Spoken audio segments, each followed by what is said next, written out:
In this lesson, we'll discuss scope box. A scope box is a way inside of Revit to actually control the crop regions of subsequent views that are dependent upon a parent view. For example, we have this view currently where we're looking at the actual structural plan view of a building. It's a fairly large building. We probably would have to split this up into multiple views to fit on our sheets. Now, one method is you could create a view, then that view you could then crop, and you can create another view and crop that view and keep creating views and cropping views, but they're all independent. None of the crop regions update from one view to the other view, especially if you wanted to create the same type of view over and over again. And you may say, well, why would you want to do that?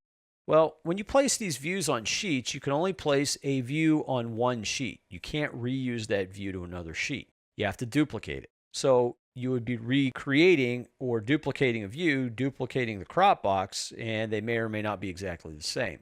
But the scope box is a way to actually control this. So the scope box is created in the parent view and then applied to the children. So to see this in action, we're going to start off by duplicating this view, and then we'll create the scope box. So the view I'm currently looking at, if I look at my project browser in the lower left, is the Floor 2 plan. Right-click on the O2 floor plan, go over Duplicate View, and we're going to choose Duplicate as Dependent. This will create a dependent view from the parent view.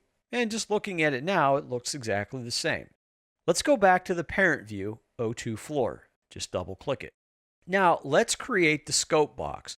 The scope box is going to behave very similar to a crop box in that dependent view. Not in the parent view, but in the dependent view.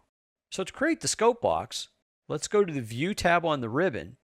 In the Create area of your ribbon, to the very right, click Scope Box.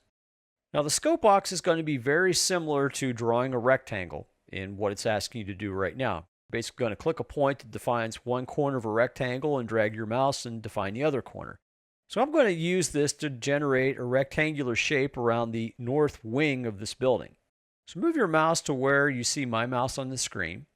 Left click, drag your mouse and you're displaying or dragging out a dashed green rectangle. This is actually the scope box. And then left click to place it. Now what I'm looking at on the sides of the scope box are drag handles. These drag handles can be moved to the right, to the left to readjust the actual size of the scope box.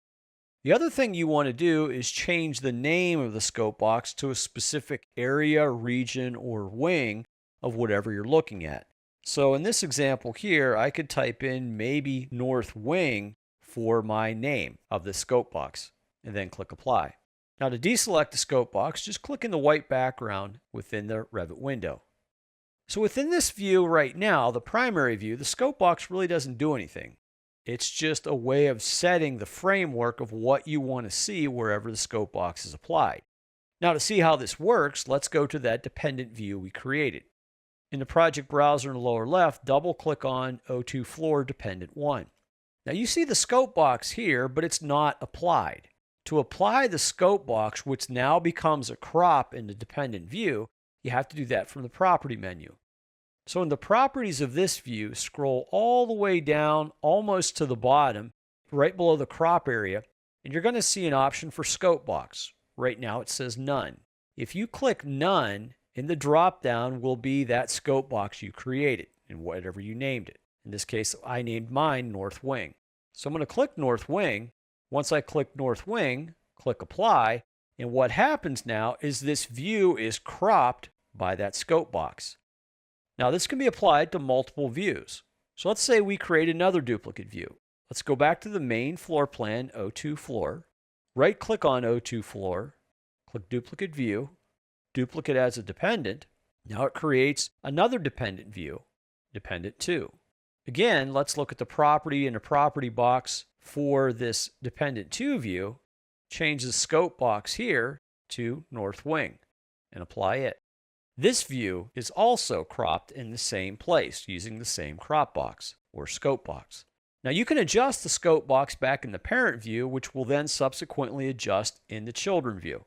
So let's go back to O2 Floor, double click it, click on the scope box and simply resize it. Drag the left in or the right in, whatever you want, just to resize the scope box. Click in the background. Now go to one of the dependent views, dependent view 1 or dependent view 2. You're going to see the crop here has adjusted based on that scope box. So as a review, in this lesson, we talked about scope boxes. We discussed that a scope box is a way to actually control the cropping of children views that are created as dependents to the parents. So the first thing we did was we duplicated a view as a dependent. And then we went back to the parent view and created a scope box around an area that we would like to crop in the children view. Then we went to that child view, or that dependent, and we associated the scope box from the parent view to it. Once we did, that region was then cropped in the child view.